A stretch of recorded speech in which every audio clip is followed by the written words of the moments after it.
Il existe un monde où l'angoisse fait partie du paysage. Un monde où chacun de vos pas vous entraîne toujours plus loin, dans la terreur et l'indicible. Un monde où les créatures les plus inimaginables et les psychopathes les plus cruels sévissent en toute liberté. Un monde où il n'y a aucune règle, aucune loi pour vous empêcher de plonger dans l'horreur la plus totale.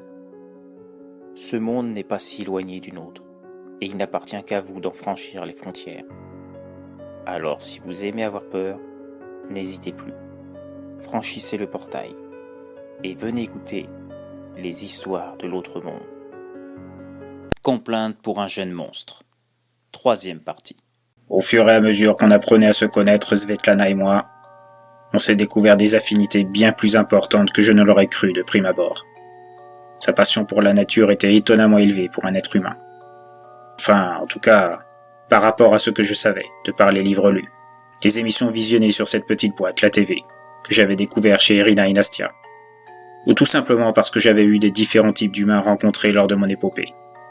Que ce soit au tout début, alors que je me cachais encore d'eux, les observant en silence, cachés en hauteur d'un arbre, ou bien après les événements qui s'étaient déroulés à la ferme, rencontrant une multitude d'hommes et de femmes, dont le rapport avec la nature se constituait d'un mépris évident et prononcé. En tout cas, de mon point de vue. Mais chez Svetlana, c'était tout le contraire. Je me rendais compte chaque jour un peu plus de cette facilité qu'elle avait, au contraire de tous ceux de son espèce rencontrés jusqu'à présent, de se fondre en elle, de se faire adopter par elle-même. Je n'avais jamais vu une telle communion entre les deux. Il y a encore quelques mois de ça, j'aurais pensé qu'il était impossible qu'un être humain puisse avoir une telle magie dans ce domaine. Et le mot magie n'est pas peu dire. Même les animaux les plus sauvages n'avaient pas peur d'elle, se laissant approcher, là où ils me craignaient plus qu'autre chose. Certains se laissaient même caresser la tête, lui laissant plonger ses doigts dans leur pelage. Le vent utilisait sa faculté pour glisser sur ses cheveux à l'aide des branches des arbres. J'aimais beaucoup ces moments d'ailleurs. Ces instants où sa chevelure flottait dans les airs à l'occasion d'une bourrasque, révélant sa nuque, irradiant son visage plein de joie de vivre. Elle était complètement différente de ce que j'avais connu jusque-là.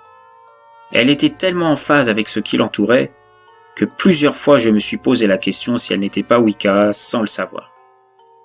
Mon père m'avait parlé de ses propres parents, en particulier sa mère, qui était une pure Wicca. Il m'avait évoqué les pouvoirs qu'il habitait, sa facilité de comprendre le langage des arbres, le mouvement des insectes, le vol des oiseaux et leur signification, le bruissement des feuilles, comme si ceux-ci communiquaient avec elle. Je me souvenais de ce qu'il me disait souvent d'elle. Je voyais ma mère comme une magicienne plus qu'autre chose, capable de créer des potions plus qu'incroyables, sans pour autant oublier de demander la permission d'utiliser les ingrédients dont elle avait besoin à cette nature qu'il appréciait. Son vrai pouvoir, c'était celui-là, bien plus que ses facultés magiques, une complicité unique et sans bornes avec tous les éléments que l'on avait autour de nous. En la voyant, je comprenais tellement pourquoi mon père était tombé amoureux d'elle. C'était exactement la sensation que je ressentais en la voyant virevolter au milieu des arbres, des champs de fleurs que nous traversions, des branches auxquelles nous nous accrochions pour rejoindre la cabane située en hauteur d'un arbre, créée par mes racines. Ou bien lors de nos jeux où je découvrais un autre aspect de moi, que je ne connaissais pas avant ma rencontre avec elle. Alors tu viens l'escargot ? Regardez-moi ce balourd qui veut jouer les protecteurs, mais qui n'est même pas capable de faire plus de 3 pas à la minute. Ce n'est pas vrai. Je ne suis pas si lent que ça. Après quoi, elle éclatait de rire, avant de venir vers moi, un grand sourire enveloppant son visage. Je le sais bien, grand dadé. Disais ça pour te taquiner. Il va falloir que je t'apprenne l'humour, hein. C'est quelque chose que t'as encore du mal à assimiler. Et là, je ne pouvais pas m'empêcher de baisser les yeux. Pas parce que j'étais vexé de ses propos, mais parce que je ressentais des choses curieuses quand elle s'approchait de moi de cette manière. Des choses que je ne comprenais pas toujours très bien. Mes racines se serraient en moi. Je sentais mon corps ne plus m'obéir, comme s'il se figeait sur place, me donnant l'impression d'imiter les arbres de la forêt, me faisant même oublier la meilleure manière de parler, bafouillant comme un nouveau-né. Je suis désolé. Mon père ne m'a pas appris ça. C'est vrai, ça ne faisait pas partie des priorités. Des priorités ? Me disait-elle en s'esclaffant davantage. J'ai l'impression que la notion de vie de ton père était assez vieux jeu. Sans vouloir salir sa mémoire, jamais je me permettrais ça, tu le sais. Je la regardais, toujours peiné, toujours en ayant du mal à la regarder dans les yeux, car je savais ce que cela déclenchait en moi, à chaque fois que je le faisais. Non, Ne t'inquiète pas. Je sais bien que tu n'es pas comme ça. Elle s'approchait alors de moi, me fixant des yeux, posant ses mains sur mes joues, comme pour être sûre que je la regarde. Merci Victor. Tu sais, plus j'apprends à vivre avec toi, plus je me rends compte que tu es plus humain que les humains. Tu es unique. Et c'est ça que j'aime chez toi. Et comme à chaque fois dans ces moments-là, la couleur de mes racines passait de l'ocre au vert pâle, et des fleurs éclosaient un peu partout sur mon corps, ce qui la faisait sourire à nouveau. Il faut absolument que tu me dises comment tu fais ça. Est-ce que ce serait moi qui te fais cet effet? Je tentais de détourner le regard, ne sachant pas quoi répondre. Non, enfin, oui, je ne sais pas. Ne t'excuse pas. Tu es encore plus beau comme ça. Je ne sais toujours pas ce que tu es exactement, mais pour moi, tu es la plus belle des créatures de ce monde. Voyant ma gêne, elle ne pouvait se retenir de sourire à nouveau, avant de s'éloigner, non sans avoir déposé un baiser sur mes semblants de joues, faites de racines, d'humus et de feuilles. Mon père m'avait expliqué qu'un jour je ressentirais quelque chose de différent vers une certaine catégorie d'humains, les femmes, que cela s'appelait l'amour. Et quand je lui demandais comment je saurais que c'est ça, il me répondait « Il m'est impossible de te dire comment. Tu le sauras, c'est tout. Tu sentiras un changement en toi, à mi-chemin entre l'excitation et la gêne. Un moment où tu sentiras tout ton corps te dire, à sa manière, que tu as trouvé ce qu'il te manquait. Une âme sœur. J'ignore si tu la trouveras un jour, mais tu le sauras quand tu ressentiras ces émotions en toi. Tu peux en être certain. » Et à bien y réfléchir, je pense que c'est exactement ce dont voulait me parler mon père. Ce moment particulier où je sentais mon corps refusant de fonctionner normalement, à cause de ce que je ressentais. Était-ce à cause de sa relation avec la nature, pareille à la mienne, malgré son humanité? Ou bien tout simplement parce qu'elle était elle, avec toute sa fougue, sa gentillesse, son espièglerie unique? Elle était la réponse aux questions que je me posais à cette époque où mon père était encore de ce monde. Il me manquait tellement. Nastia aussi me manquait terriblement. Pourquoi fallait-il que ce soit toujours les personnes les plus chères qui partent en premier? Mais maintenant, il y avait Svetlana. Je sentais qu'elle seule était capable d'assécher les larmes en moi. Mais en même temps, c'est ce même sentiment qui allait la transformer. Je ne le découvrirais que plus tard, grâce au livre qu'elle m'avait offert, celui donné par sa mère. À l'intérieur, il était évoqué les particularités d'une fleur bien précise. Une fleur aux vertus qui pouvait être dangereuse pour un être humain, à forte dose, tout du moins en quantité régulière. Une fleur que j'avais sur moi. Elle faisait partie de celles qui éclosaient à chaque fois que Svetlana me souriait, s'approchait de moi si près que tous mes sens ne m'obéissaient plus. Sans le savoir, cette réaction de mon corps allait une nouvelle fois détruire ce que j'aimais. À cause de cette partie de moi, capable d'agir sur le cerveau humain, modifiant son fonctionnement, accentuant les parties sombres qui le composaient, Svetlana allait devenir une autre personne que celle que j'appréciais tant, la faisant évoluer vers quelque chose de terrifiant. Je ne m'aperçus pas immédiatement des effets de cette fleur sur Svetlana, mais je vis peu à peu son comportement changer, sans que je puisse me l'expliquer. D'un point de vue général, elle était toujours elle, toujours prête à m'aider à punir les humains coupables des pires agissements envers cette nature dont nous étions devenus, en quelque sorte, les gardiens, les protecteurs. Mais elle devenait plus violente à chaque fois. En la laissant participer aux expéditions punitives, annihilant les pollueurs, les destructeurs de vie qui croisaient notre chemin, j'ai sans doute fait la plus grosse des erreurs. Comment aurais-je pu savoir à ce moment que j'en étais la cause? Je voyais ses yeux à chaque fois qu'elle achevait un homme ou une femme. Elle prenait de plus en plus de plaisir à le faire. J'étais même parfois obligé de l'arrêter quand elle ne parvenait plus à maîtriser ses pulsions meurtrières. Je ne comprenais pas ce qui lui arrivait. Autant elle pouvait être l'image même de la douceur en ma présence, autant en voyant des humains, elle n'était plus que l'incarnation de la vengeance pure. Pour ma part, j'étais parvenu à maîtriser cette colère en moi, afin de ne pas me perdre, sans pour autant faire preuve de pitié envers mes victimes. Mais Svetlana, c'était autre chose. Elle parvenait de moins en moins à réfréner son goût du sang dans ces moments, tuant, le sourire aux lèvres, léchant les blessures des corps qu'elle venait de mutiler. On aurait dit une créature d'un autre monde. Pas la Svetlana que j'avais appris à apprécier et à aimer. Même si je savais que je serais incapable de lui dire ce que je ressentais pour elle. Sans doute par peur de briser cette relation entre nous. Cette même peur qui me faisait parfois hésiter à stopper sa violence exacerbée. Svetlana, tu n'as pas besoin de t'acharner sur cet homme. Il est déjà mort. Il a été puni pour ses actes. Pas la peine d'en rajouter. Les yeux injectés de sang, Svetlana semblait ne pas comprendre mes paroles. Je ne suis pas d'accord. Cette ordure a mis le feu dans le terrier de cette adorable famille de renards. Tout ça pour les faire sortir et les tuer. Pourquoi je devrais avoir de la compassion pour lui? Pourquoi je ne devrais pas le réduire en bouillie? C'est ce qu'il aurait fait s'il avait réussi sa chasse. Svetlana, je ne te reconnais plus. Pourquoi es-tu devenue si violente? Tu n'étais pas comme ça. Qu'est-ce qui a changé en toi? Elle me regardait, remplie d'incompréhension. Moi? Mais je n'ai pas changé. Je suis toujours la même. Je suis même mieux qu'avant. Je ne saurais l'expliquer, mais je me sens plus fort qu'avant. Toute cette haine que je cachais, je peux maintenant l'exprimer ouvertement. Et c'est grâce à toi, Victor. À ces mots, je ressentis comme une impression de déjà-vu. La sensation d'avoir changé un être doux et adorable en une machine à tuer implacable. Bien pire que je ne l'avais jamais été. Toutes les fois où j'ai dû tuer, je ne ressentais aucun plaisir, aucune euphorie après coup. Si ce n'était la satisfaction d'avoir rayé de la surface de la terre un être méprisable.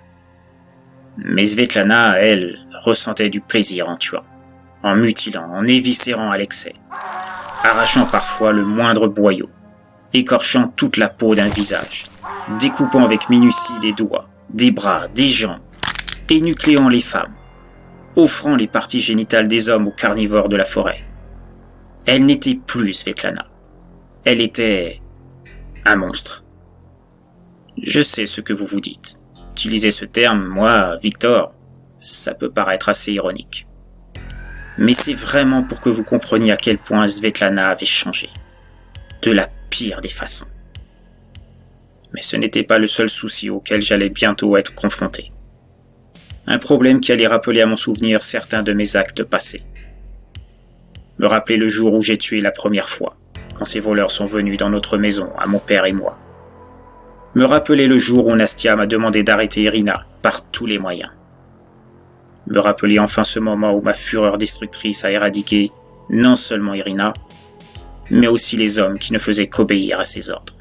J'ai tenté quelquefois de me demander pourquoi le destin mettait sans cesse sur ma roue des éléments propres à me faire souvenir ce dont je ne voulais pas qu'ils reviennent en surface.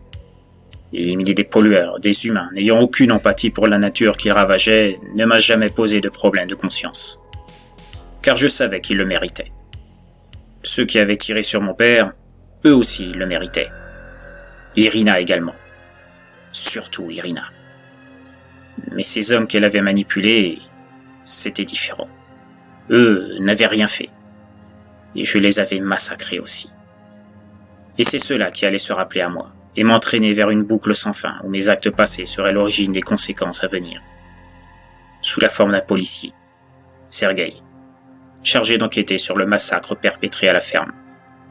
En tout cas, je pensais qu'il ne s'agissait que d'une simple enquête. Mais c'était bien plus complexe que cela. C'était les prémices d'une tragédie. Mais avant cela, j'ai cherché à comprendre le mal évident dont souffrait Svetlana. Svetlana, dis-moi, pourquoi es-tu dans cet état? À chaque fois que tu tues quelqu'un. Elle me regardait d'un air peiné, comme une enfant qui vient de se faire réprimander pour une bêtise. Pour dire la vérité, je ne sais pas. En temps normal, je suis toujours la Svetlana que tu as connue, Victor. Mais dans ces moments-là, je perds le contrôle. C'est comme si une voix en moi me disait de ne pas m'arrêter à simplement tuer, comme le tueur qui m'a privé de mes parents. Elle parlait rarement de ce moment, car je savais que cela la faisait beaucoup souffrir. Cela ravivait la perte de ses parents. Tu veux parler de cette fusillade? Celle qui t'a décidé à t'enfermer en toi? Elle releva la tête, les yeux emplis de larmes à cette évocation. Oh, je suis désolé. Je ne voulais pas te rappeler cela. Non, ne t'en veux pas. C'est moi qui en ai parlé la première. Tu n'as pas à t'en vouloir pour ça, Victor. Tu sais, Victor, je me suis souvent demandé qu'est-ce qui avait bien pu pousser cet homme à tuer. Aujourd'hui, je pense avoir une partie de la réponse, parce que c'est ce que je vis actuellement. Et je ne peux pas l'empêcher.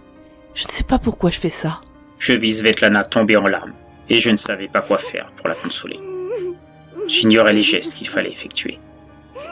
Je ne sais pas pourquoi, peut-être parce que je l'avais vu en images ou dans des livres, mais je me suis rapproché d'elle. Je lui ai relevé la tête, essuyant ses larmes, puis je l'ai pris dans mes bras, la serrant fort. Sur l'instant, il me semblait que c'était ce qu'il y avait de mieux à faire. Elle a continué à pleurer, la tête sur mes épaules, pendant que j'essayais de trouver des paroles rassurantes. Ne t'inquiète pas, Svetlana. On trouvera pourquoi tu es devenue ainsi. Je trouverai le moyen de te guérir. Et s'il n'y a pas de moyen? Si j'étais comme lui, comme celui qui a tué mes parents? Être une meurtrière au nom d'une justice me convient tout à fait. Sinon je ne t'aurais jamais demandé de t'accompagner. Mais de cette manière-là, ce n'est pas moi. Ce n'est plus moi. Je continuais à la serrer fort, espérant trouver une solution, espérant tenir ma promesse de l'instant. Un peu plus tard, Svetlana s'endormit. Les émotions de ce jour l'avaient épuisée et elle est tombée dans le sommeil très rapidement. C'est à ce moment, en mettant une couverture sur elle, que je découvris qu'une des fleurs me parsemant lançait une sorte de gaz en direction de Svetlana. Je ne m'étais jamais rendu compte de ce fait avant. Sans doute parce que les autres fois, cela se faisait quand j'étais en position debout, et cette action devait être plus ou moins visible de cette manière. Un doute me vint alors. Si c'était ce gaz qui était à l'origine du mal de Svetlana. Je me souvenais, en feuilletant le livre offert par elle, que j'avais eu la surprise de voir cette fleur qui éclosait parfois sur mon corps, évoquée dans le livre. Voulant en avoir le cœur net, je vérifiais. Et mes doutes se sont alors transformés en certitude. Le pollen de cette fleur était un puissant stupéfiant naturel. Une sorte de drogue qui s'immisce à travers les pores de la peau, se faufilant jusqu'au sang, le contaminant. Et une fois parvenu au cerveau, était capable de faire se réveiller des zones mortes de ce dernier, là où étaient enfermées parfois des pulsions déjà présentes à la naissance, des dégénérescences incontrôlables. Svetlana avait raison finalement, en tout cas, en partie. Elle devait avoir ces pulsions en elle dès le départ. Mais c'est le pollen de cette fleur qui les avait réveillées. Ce qui m'horrifiait, c'était que j'en étais la cause. C'est moi, par les sentiments que j'éprouvais pour elle, qui avait fait éclore ces fleurs l'ayant contaminée. C'est moi qui l'avais fait devenir cette criminelle horrible. Moi qui l'avais transformée. Après un moment d'absence en découvrant cela, j'arrachais toutes les fleurs, les bourgeons qui parsemaient mon corps. Celles qui m'étaient inaccessibles, placées dans le dos ou la nuque, je demandais aux insectes présents de les détruire en les dévorant. Cela ne prit que quelques minutes pour débarrasser mon corps de ce mal. Mais quelque chose en moi me disait qu'il était trop tard. Depuis le temps que Svetlana avait subi cette contamination, les effets devaient être devenus proches d'un état irréversible. La seule solution serait de l'empêcher de tuer dans nos actions, mais même ça semblait inconcevable. Le simple fait de l'excitation de tuer suffisait à déclencher le phénomène. Je ne savais pas quoi faire. Est-ce que je devais lui dire? Devais-je lui avouer qu'elle ne reviendrait jamais telle qu'elle était? Impossible. Cela la ravagerait encore plus de savoir qu'il n'y avait pas d'échappatoire. Je me torturais l'esprit une partie de la nuit.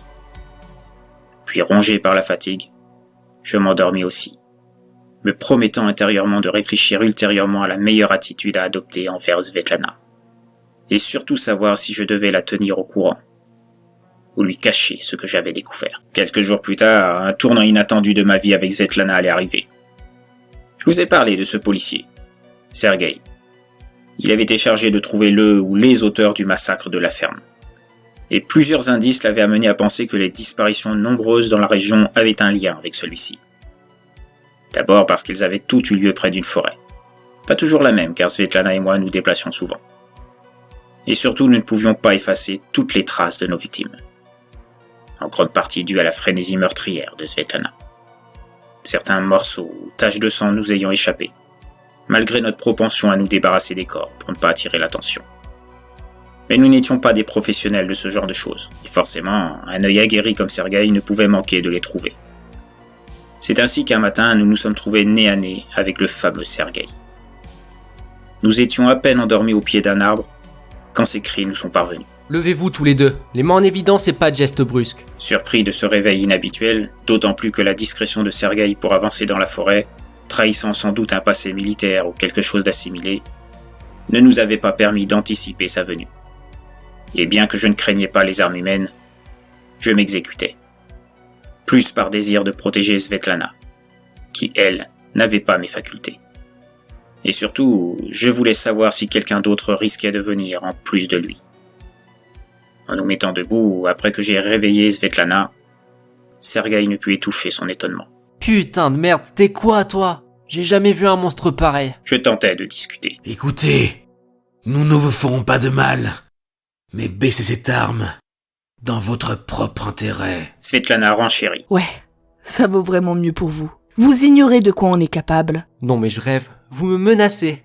Vous tenez vraiment à ce que je vous flingue? Je vous en prie, je ne veux pas vous faire de mal, sauf si vous ne me laissez pas le choix. La ferme la plante sur pattes.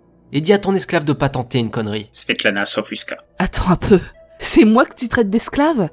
T'as vu ça où? Victor et moi, on est partenaires. Il vaut mieux pas nous énerver, le flic. Sergueï sembla s'amuser de cette dernière réplique. Partenaire. J'aurais tout entendu. Rien à foutre de ta vie. J'ai jamais cru au surnaturel et je pensais que tout ça c'était des conneries. Mais là, je dois avouer que j'ai jamais vu un truc comme toi, la plante. Mais qu'importe. La ferme de Vrobnik, ça vous dit rien peut-être? Svetlana et moi, on se regarda. Je lui avais parlé de ce qui s'était passé là-bas. Comme de tout ce qui me concernait d'ailleurs. Tout comme je n'ignorais rien de son passé. Alors voilà quelle était la raison de la présence de ce policier ici. Attendez, je vais vous expliquer. Vous ne savez pas ce qui s'est passé. Rien à foutre, je te dis. Vladimir m'a dit de te chercher. Et avec ce qu'il me paie, hors de question que je vous laisse partir. Alors, tes excuses, tu peux te les mettre où tu veux. Par contre, il m'avait pas dit qu'il y avait une fille avec toi. Je voulus intervenir à nouveau. Mais je ne pus pas empêcher le mal en Svetlana de se réveiller, à cause de la colère ressentie. Elle fonça vers le policier, telle une furie. Sergueï tira plusieurs fois, mais Svetlana avait appris à éviter ce genre d'attaque aisément. D'autant plus qu'il devenait évident que Sergueï était plus paniqué qu'il voulait le montrer, et incapable d'ajuster ses tirs. Cependant, je craignais qu'une des balles finisse par atteindre Svetlana. Et je déployais mes racines vers Sergueï, tout en demandant aux arbres avoisinants d'enserrer le policier, afin de le désarmer. Merde, c'est quoi ça encore? Les arbres sont vivants? Vladimir m'a pas parlé de ça non plus. Putain, lâchez-moi, enfoiré! Svetlana, il est immobilisé. Laisse-le tranquille. Mais Svetlana ne m'écoutait pas, et elle arriva à la hauteur du policier, arrachant les branches et racines qu'il enserrait, ce qui me provoqua une énorme douleur. Elle commençait à lui serrer la gorge, mais celui-ci parvint à se libérer de son emprise. Et après une empoignade entre les deux, il réussit à récupérer son arme tombée au sol. Bon, ça suffit maintenant. La plante là-bas, je tiens ta copine. Alors rends-toi sans discuter. Sinon, j'hésiterai pas à la buter. Vladimir ne m'a demandé que de te ramener toi. Elle est pas indispensable. Et alors que je m'apprêtais à lancer une nouvelle attaque végétale, je vis soudain Svetlana se tordre au sol, en proie à une douleur envahissant sa tête, à tel point que Sergueï, paniqué, la lâcha. Svetlana criait, sans que je sache pourquoi. Ma tête! Je sens qu'elle va exploser! J'ai mal! J'ai trop mal! Victor! Aide-moi! Je ne savais pas quoi faire. Svetlana était recroquevillée sur elle-même, la couleur de son visage parsemée de froncements, passant au rouge presque vif. Pendant que Sergueï ne semblait pas comprendre. Qu'est-ce qu'elle a, ta copine? C'est une technique à vous ou elle déconne pas? Ce n'est pas une simulation, mais ce serait trop long à vous expliquer. Aidez-la, s'il vous plaît. Je ne supporte pas de la voir ainsi. Je suis flic, moi, pas médecin. Il s'interrompit un instant. Par contre, Vladimir, lui, pourrait sûrement faire quelque chose. Fais ce que je te dis de faire, et je te promets que je l'emmène aussi pour qu'il essaie de la soigner. Le deal te convient? J'étais désemparé. Je ne pouvais pas aider Svetlana. Alors, si ce Vladimir le pouvait, je n'avais d'autre choix que d'accéder à la demande de Sergueï. Très bien, j'accepte le deal. Que voulez-vous exactement? Sergueï sourit, apparemment trop heureux que la situation ait tourné à son avantage. Ok, la plante. Je vais te dire ce que Vladimir m'a dit de faire, mais au vu de la situation, tu vas le faire toi-même. Ce sera encore plus simple pour moi. Je hochai la tête pour dire que j'acceptais ces conditions, du moment que Svetlana ne puisse plus souffrir, l'entendant encore crier de douleur. D'accord. Que dois-je faire? Sergueï sourit à nouveau. Arrache le cristal de ta tête. Je ne pouvais pas cacher ma surprise. Comment lui et Vladimir pouvaient-ils être au courant de la présence de mon cristal? Tu as bien entendu. Enlève ton cristal, et j'emmènerai ton corps et ta copine auprès de Vladimir. Je n'ai qu'une parole. Dépité, regardant à nouveau Svetlana, refusant de la voir souffrir plus encore. Pire, la voir mourir sous mes yeux. Je rapprochai ma main droite de ma tête, creusant petit à petit sa surface de racines et autres éléments végétaux qui la constituaient, afin d'agripper le cristal qui était en son centre. Je savais qu'en faisant ça, je mourrais fatalement, sans possibilité de retour en arrière. Mais avais-je le choix? Si je ne le faisais pas, Svetlana mourrait à coup sûr. Alors, je fermai les yeux et arrachai ma source de vie de ma tête. Un voile de ténèbres obscurcit soudain mes yeux, et il me sembla revoir en accéléré les grandes étapes de ce qui avait constitué ma vie. Mon père, mon voyage, Irina, Nastia et Svetlana. Puis tout devint noir, et je m'éteignis, laissant mon corps tomber au sol. Je ne me souviens pas de ce qui s'est passé ensuite, mais à mon réveil, j'étais installé sur une sorte de table d'opération, telle qu'on en voit dans les hôpitaux humains, telle que je l'avais vue dans mes livres. Je ne comprenais pas vraiment ce qu'était cet endroit. Ce n'était pas un hôpital en tout cas. Partout autour, il y avait des dizaines de livres, des instruments scientifiques, des documents, des affiches au mur sur l'anatomie du corps. Mon corps. Et un autre sur le cristal qui composait l'intérieur de ma tête. Si je pouvais voir tout ça, c'est parce que quelqu'un me l'avait remis et avait été capable de refaire les connexions mises au point par mon père. Comment cette personne avait-elle pu faire ça? Ce cristal, c'était la création de mon père, son chef-d'œuvre. Personne d'autre au monde ne connaissait sa constitution et encore moins la technique pour l'associer aux membranes d'un cerveau. Alors qui? Tu te demandes sans doute comment j'ai pu remettre ton cristal de vie en toi. Et comment j'ai su refaire des connexions avec les tissus humains et animaux, pas vrai? Je dirigeai mon regard vers la personne qui venait de parler. C'était un homme dans la moyenne d'âge, assez grand, et doté d'une blouse blanche. Il y avait un nom marqué sur une étiquette, placée sur la blouse. Vladimir Ilyutchin. Vladimir? Ce prénom me disait quelque chose, mais je ne parvenais pas à me rappeler. Ça va prendre un peu de temps avant que la mémoire incrustée à l'intérieur du cristal retrouve toutes les données. C'est un peu comme un trou de mémoire pour un humain, si tu préfères. Il faudra compter quelques jours, voire quelques semaines, avant que tu te rappelles de tout. Qui êtes-vous? Qu'est-ce que je fais ici? Et comment savez-vous pour le cristal? Vladimir se mit à sourire. Tu as plein de questions à me poser, c'est normal. Et je répondrai à toutes celles que tu veux.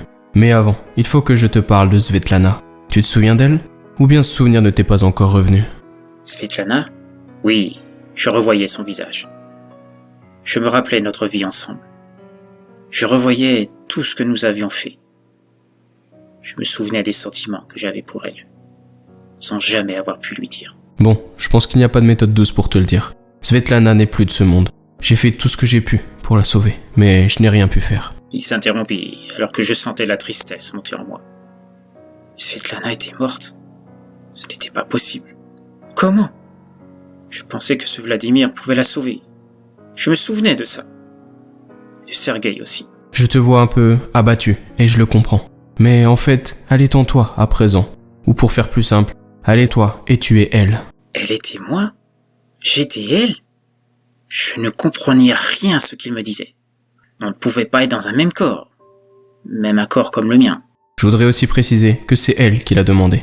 Elle voulait faire ce sacrifice pour toi. Elle voulait que tu revives et que vous soyez liés à jamais. Je m'explique. J'ai obtenu par le biais de Sergueï, si tu te souviens de lui, toutes les notes et les travaux de ton père. C'était un génie, meilleur que moi, je dois le reconnaître. Enfin bref, grâce à ce que Sergueï m'a ramené, j'ai compris le fonctionnement de ton cristal, comment le raccorder à des membranes cervicales, et tout le reste pour te réveiller. Pour faire simple, les membranes cervicales qui permettent à ton cristal de fonctionner dorénavant, ce sont celles du cerveau de Svetlana. Je le regardais encore, ne comprenant toujours pas. Comme je te l'ai dit, le mal dont souffrait Svetlana était irréversible. La toxine qui envahissait son cerveau allait la tuer, petit à petit, dans d'atroces souffrances. Quand je lui en ai fait part, et que je lui ai dit que je ne pouvais pas te ramener à la vie, si on peut parler de vie pour toi, elle m'a demandé si je pouvais te parler d'elle, à ton réveil. Je lui ai dit que je pouvais faire mieux que ça, que je pouvais te ramener grâce à elle, grâce à son cerveau. Rassure-toi, elle n'a pas souffert. Le produit que je lui ai injecté l'a endormie tranquillement. Je n'ai plus eu qu'à suivre les notes de ton père, récupérer le cerveau de Svetlana, couper les membranes dont j'avais besoin pour les raccorder au cristal et réinsérer le tout dans ta tête, avec les autres connexions nécessaires pour que tu puisses renaître. Svetlana a fait ça pour moi? Je comprends. Je comprends ce que vous vouliez dire par elle et moi et je suis elle. Tu devrais te reposer maintenant. Ça fait beaucoup d'infos à accumuler en peu de temps. Nous aurons tout notre temps pour que je t'explique plus en détail tout ça. Autre chose, Sergueï est à mon service depuis des années. Disons qu'on s'arrange entre nous. Je le paie et il fait quelques petits trucs pour moi. Du coup, il a enterré les corps des voleurs chez ton père et il a brûlé la maison après avoir pris tout ce que j'avais besoin. Même chose pour la ferme d'Irina. Il n'y a aucune trace des corps et de ton passage dans ces endroits. C'est comme si tu n'avais jamais existé. Quant à la police locale vis-à-vis de vos petites missions, Svetlana et toi, je m'en suis occupé aussi. Comment avez-vous pu cacher tout ça? Vladimir sourit à nouveau. Tu serais surpris de tout ce que l'on peut faire quand on a de l'argent. Beaucoup d'argent. Et je peux t'assurer que je n'en manque pas. Mes commanditaires sont très intéressés par mes recherches concernant le cristal. Et toi? Cela fait 3 ans que je bosse dessus. Oui, tu as bien entendu. Ça fait 3 ans que je travaille sur les travaux de ton père pour te ramener à la vie. Et que Svetlana a donné sa vie pour ça. Et aujourd'hui, tout ça a payé, puisque tu es là, à parler avec moi. Mais on parlera de tout ça une autre fois. Je te laisse. On aura tout le temps possible pour revoir tout ça. À plus tard, Victor. Vladimir partit alors, me laissant seul dans la pièce, avec mes interrogations, mes doutes, ma tristesse. Je devais être maudit. Toutes les personnes que j'aimais mouraient quand elles s'attachaient trop à moi. Certes, une partie de Svetlana était en moi. Je ne verrai plus jamais son visage, ses yeux. On ne pourra plus rire ensemble, s'émerveiller de tout ce qui nous entoure. Pourquoi étais-je destiné à vivre ainsi? Il aurait mieux valu que je ne revienne pas. Je ne souffrirais sans doute pas, comme maintenant. Je tentais de me lever, malgré ma relative faiblesse sur mes jambes. Je sortais de la pièce, désirant marcher pour réfléchir à toute cette montagne d'informations, arpentant les couloirs de la bâtisse où je me trouvais. Je voyais un bureau entrouvert sur ma droite. Pensant que Vladimir y était, je pris l'initiative d'y entrer. Mais il était vide. Un document attira cependant mon attention sur son bureau. Je m'assurais de refermer la porte derrière moi et m'approchai. Il y avait d'autres documents les uns à côté des autres. Sur l'un, je voyais une image de moi. Sur un autre, le cristal de vie créé par mon père. D'autres dossiers représentaient des créatures inconnues de moi, avec des noms, des lieux et des pays indiqués. Le dévoreur de cœurs sur la route du péché et des sirènes tueuses aux USA. Une autre nommée Bête du Gévaudan en France. Un autre parlait d'une Jorogumo au Japon. Et sur un autre dossier était apposé à nouveau mon image, et un nom écrit en gros. Projet Crystal Soldier. Plus loin, une photo dans un cadre attira mon regard à son tour. J'avais du mal à y croire. C'était une photo de Vladimir, et à ses côtés il y avait Irina. Alors Vladimir serait ce fameux scientifique dont Irina avait parlé. Celui à qui elle devait me vendre. Je ne savais pas trop quoi penser de tout ça. J'étais vraiment perdu. Vladimir était-il mon sauveur? Ou bien mon ennemi? Avait-il dit la vérité sur Svetlana? Avait-il vraiment essayé de la sauver? Ou l'avait-il sciemment sacrifié pour mener son projet à bien? Si je voulais savoir le fin mot de tout ça, il valait mieux faire comme si je n'étais au courant de rien de ce que j'avais découvert. Je retournai donc discrètement vers la pièce où j'étais précédemment. Les prochains jours, voire les prochaines semaines, seraient sûrement déterminantes pour connaître les vraies intentions de Vladimir à mon encontre. Pour l'instant, j'avais besoin de reprendre des forces. Alors je me recouchai sur la table, tout en repensant à ce que j'avais vu sur le bureau de Vladimir, sur mon rapport avec toutes ces créatures, et cet autre nom aperçu dans le dossier Projet Crystal Soldier, celui du Nil, près des Philippines, Monster Island. De ce que j'avais lu, un terrain d'expérimentation. Je ressassai encore quelques minutes tout ceci et finis par m'endormir. Mais il devenait clair que Vladimir avait beaucoup de secrets, et que le seul moyen de connaître ceci, c'était d'obtenir sa confiance, afin de définir ce que ma résurrection et surtout mon existence, avait de si primordial à ses yeux.